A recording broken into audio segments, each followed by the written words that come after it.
बेंचिकॉन academy students के शुरू करते हैं अपना मोमेंट ऑफ इनर्शिया से कि मोमेंट ऑफ इनर्शिया क्या चीज़ है। तो मोमेंट ऑफ इनर्शिया को कहा जाता है कि moment of inertia basically rotational analog है मास का। ठीक है, यानी कि जो चीज़ लीनियर मोशन में मास है वही चीज़ रोटेशनल मोशन में मोमेंट ऑफ इनर्शिया होती है। मोमेंट ऑफ इनर्शिया को हम आई से रिप्रेजेंट करते हैं और इसकी इक्वेशन होती है I is equal to n m r square. ठीक है, यहां पे ये जो m है ये मास ऑफ द बॉडी है, ये r जो है ये डिस्टेंस फ्रॉम द सेंटर है। ठीक है, और ये जो n है ये आपके पास कांस्टेंट है और ये डिपेंड करता है शेप्स पे। ठीक है, तो ये n जो है ये शेप डिपेंडेंट होता है। आगे हम देख लेंगे कि कैसे शेप डिपेंडेंट होता है। यूनिट की बात की जाए तो इसका जो यूनिट होता है सबसे पहले ये एक स्केलर क्वांटिटी है और यूनिट जो है वो है इसका केजी मीटर स्क्वायर। ठीक है, अब मैंने कहा था कि ये n जो है ये शेप डिपेंडेंट है, तो ये किस तरह से शेप डिपेंडेंट है ये जरा सा देख लेते हैं। तो मेरे पास डिफरेंट शेप्स हैं। लेट्स से पहली है जी स्फेयर। ठीक है, तो ये है स्फेयर। स्फेयर के लिए जो n की वैल्यू है वो है 2/5। तो स्फेयर के लिए जो I की वैल्यू हो जाएगी वो क्या हो जाएगी 2/5 mr स्क्वेयर। ठीक है, जिसमें r जो है वो रेडियस ऑफ स्फेयर हो जाएगा, m जो है वो मास ऑफ स्फेयर हो जाएगा। दूसरी चीज है हमारे पास हुप या रिंग। ठीक है, हुप या रिंग क्या होता है, इसके बीच में एक होल हुआ होता है। तो ये है मेरे पास क्या, हुप या रिंग। हुप और रिंग के लिए जो आई की वैल्यू होती है वो होती है, सॉरी एन की वैल्यू होती है वो होती है 1। तो इसकी आई की वैल्यू बन जाएगी एम आर स्क्वेयर, क्योंकि एन की वैल्यू क्या हो गई 1 हो गई। तीसरी चीज आ जाती है हमारे पास डिस्क, सॉलिड डिस्क की अब हम बात कर रहे हैं। ठीक है, तो सॉलिड डिस्क क्या होती है कि उसके अंदर किसी किस्म का होल नहीं होता। ठीक है, तो ये एक सॉलिड डिस्क है। तो सॉलिड डिस्क के लिए जो एन की वैल्यू है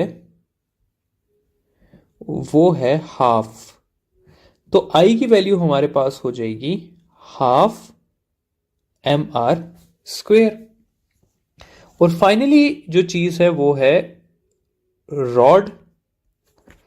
तो रॉड इस तरह से होती है हमारे पास, और रॉड की जो एन की वैल्यू है वो है 1/12। तो इसकी आई की वैल्यू हो जाएगी 1/12 एम एल स्क्वेयर। और ये लेंथ ऑफ रॉड है, क्योंकि रॉड में हम लेंथ लेते हैं, रॉड में हम उसका रेडियस नहीं लेते। ठीक है, तो ये है हमारे पास डिफरेंट शेप्स का मोमेंट ऑफ इनर्शिया और जनरल इंफॉर्मेशन के मोमेंट ऑफ इनर्शिया होता क्या। मोमेंट ऑफ इनर्शिया के बाद नेक्स्ट चीज हम देख लेते हैं एंगुलर मोमेंटम को, कि एंगुलर मोमेंटम क्या चीज होती है। तो एंगुलर मोमेंटम बेसिकली है क्या चीज, ये है rotational analog of linear momentum. ठीक है, और इसको हम डिफाइन कुछ इस तरह से करते हैं कि इट इज द, बल्कि इसकी 3-4 वो हैं, वो उसको अलग अलग ही कर लेते हैं।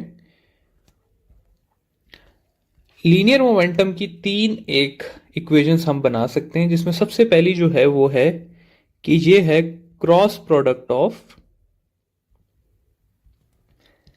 Are and linear momentum. ठीक है, तो इसको मैं लिख सकता हूं कि एंगुलर मोमेंटम जिसका सिंबल एल होता है ये है आर क्रॉस पी के इक्वल, या मैं इसको लिख सकता हूं r p sine theta n. और इसका जो मैग्नीट्यूड होगा वो होगा आर पी साइन थीटा के इक्वल। ठीक है, तो ये है जी पहली कि ये किसके इक्वल होता है।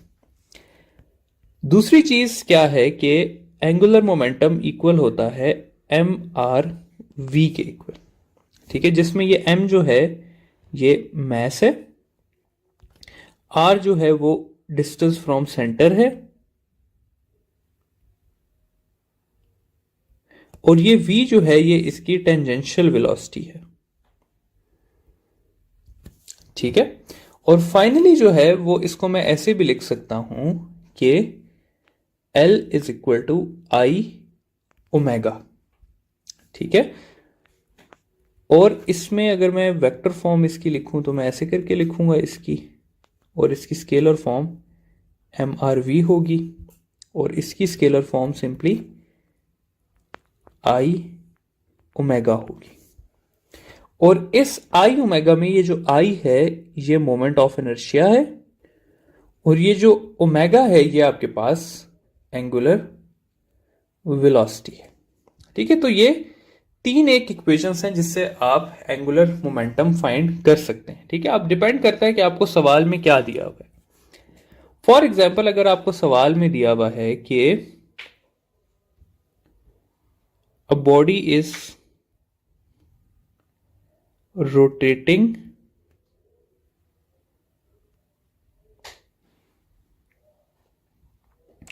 in a circle of radius 2 meter with momentum of 5 kg meter per second और find angular momentum, तो आपको ये वाली इक्वेशन यूज करनी है। अगर आपको सवाल दिया हुआ है कि a body of mass 10 kg is rotating in a circle of radius 2 meter with 5 meter per second और L फाइंड कर ले, तो ये वाली इक्वेशन यूज करनी है। और अगर इस तरह से लिखा हो कि a body having I is equal to 5 kg meter square is rotating with omega of 2 revolution per minute और फाइंड कर लें L, तो ये वाली इक्वेशन यूज हो जाएगी। तो डिपेंड करता है कि आपके पास डेटा क्या दी हुई है और उस हिसाब से आप इसको सॉल्व कर लेते हैं। अच्छा, फर्दर अगर थोड़ी सी और इसकी बात की जाए तो एंगुलर मोमेंटम जो है वो एक वेक्टर क्वांटिटी है, और इसका जो यूनिट है SI वो है हमारे पास kg मीटर स्क्वायर पर सेकंड या फिर जाउल सेकंड। और इसका यूनिट याद रखिएगा स्टूडेंट, ये बार बार आपसे पूछा जाता है कि इसका यूनिट सिमिलर है टू प्लांक्स कांस्टेंट। ठीक है, तो प्लांक्स कांस्टेंट का और एंगुलर मोमेंटम का सेम यूनिट होता है। ठीक है, तो ये एंगुलर मोमेंटम के बारे में आपके पास जनरल सारी इंफॉर्मेशन आ गई। एंगुलर मोमेंटम के बाद थोड़ा सा हम law of conservation of angular momentum को भी देख लेते हैं।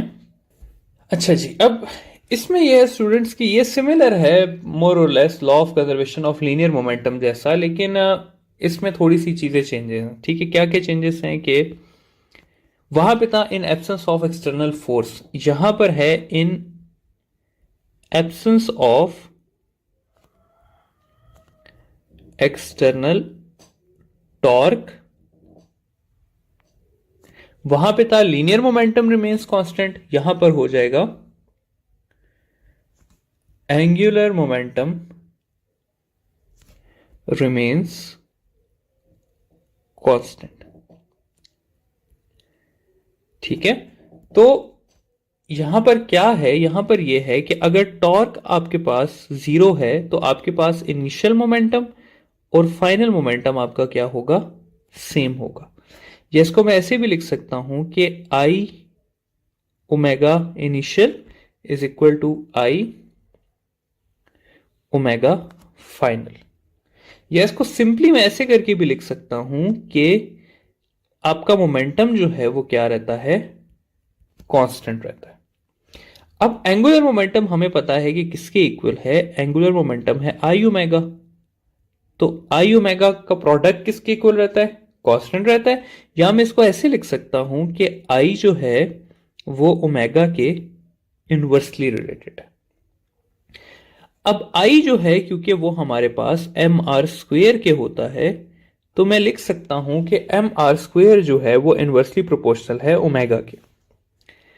इससे हमारे पास दो बातें निकलती हैं। पहली बात ये निकलती है कि m जो है वो इनवर्सली प्रोपोर्शनल है ओमेगा के, और दूसरी निकलती है कि आर स्क्वेयर जो है वो है इनवर्सली प्रोपोर्शनल ओमेगा के। ठीक है, तो अब ये सारी चीजें अगर मैं समराइज करूं तो मेरे पास तीन चीजें जो हैं वो निकलती हैं। सबसे पहली चीज क्या कि आई और ओमेगा इनवर्सली रिलेटेड है। दूसरी चीज निकलती है मैस और ओमेगा इनवर्सली रिलेटेड है। और आखिरी चीज निकलती है कि रेडियस और ओमेगा एक दूसरे के इनवर्सली रिलेटेड है। ठीक है, तो इन तीनों चीजों से हमारे पास सवाल आ सकते हैं। सवाल एग्जांपल्स देख लेते हैं। सबसे पहली एग्जांपल हमारे पास आ जाती है कि मैं एक टब में आपके पास पानी घूम रहा है, यानी कि मैंने उसके अंदर पानी को रोटेट किया और फिर मैं ड्रॉप वाइज इसके सेंटर में पानी ऐड करता हूं। ठीक है, तो ये वाटर था जिसको हमने गोल घुमाया हुआ है और इसमें हम ड्रॉप वाइज पानी ऐड कर रहे हैं। तो इसकी एंगुलर वेलोसिटी कम होगी या ज्यादा होगी, ये हमने बताना है। तो इसका आंसर है कि इसकी एंगुलर वेलोसिटी कम होगी। रीजन क्या है कि जब मैं ड्रॉप्स ऐड करूंगा तो मैं मैस को क्या कर रहा हूं, ज्यादा कर रहा हूं। और मैस और ओमेगा क्योंकि इनवर्सली रिलेटेड हैं तो आपके पास ओमेगा क्या होगा, कम होगा। ठीक है, तो इसका यह आंसर है।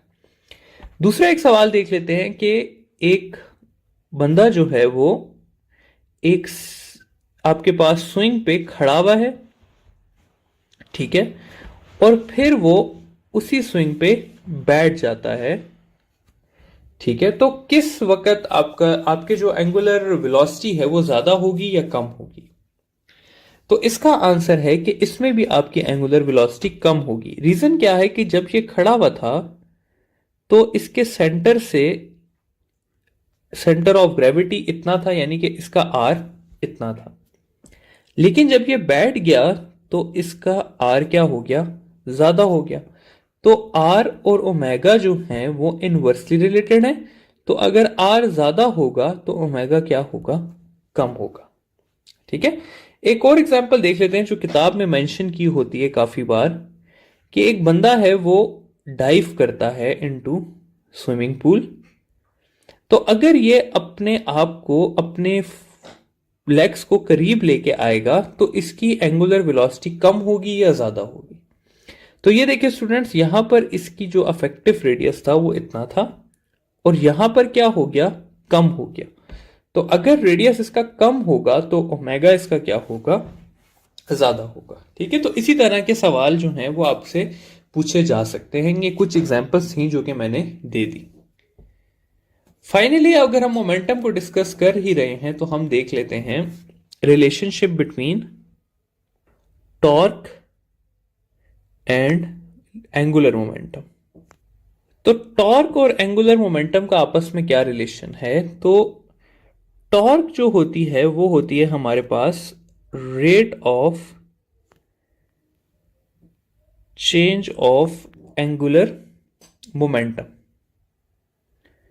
ठीक है, यानी कि टॉर्क जो है वो इक्वल है डेल्टा एल बाय टी के, या इसको मैं ऐसे भी लिख सकता हूं कि final momentum minus initial angular momentum divided by time. तो ये है आपके पास क्या, टॉर्क और एंगुलर मोमेंटम का रिलेशन।